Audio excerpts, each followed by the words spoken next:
একই মায়ের গর্ভের দুটি সন্তান, একটি ছেলে একটি মেয়ে, গেছে দূর প্রবাসে।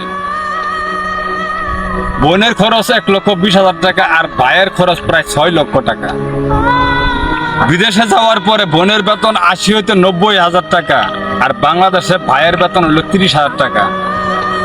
তখন বাবা আর মা এই ছেলের নিয়ে অনেক জর্গা, অনেক তর্ক বিতর্ক করার পরে লাস্টে ছেলেটা চিৎকার দিয়ে বললো যে বাবা, তুমি যদি আমার ছেলে না বানায়, যদি আমার একটা মেয়ে বানায়, যদি বিদেশে পাঠাইতে, আমিও 80 হইতে 90,000 টাকা ইনকাম করতাম। কারণ আমার বোনেরে তুমি এরম ভাবে তৈরি করে পাঠাইছো, যে জায়গায় যাস তার সেই জায়গায় ইনকাম, কিন্তু আমি ছেলে যে জায়গায় যাই এই জায়গায় আমি তো টাকা ইনকাম করতে পারি না। আমি পারি না, আমি ব্যর্থ।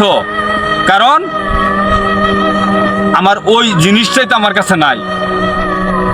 কারণ একটা প্রবাসী ছেলে প্রবাসে যাওয়ার পরে যে তার কত কষ্ট করে যে একটা পরিবারে টাকা পাঠায়, একটা প্রবাসী জানে তার কষ্টের পরিণামটা কি।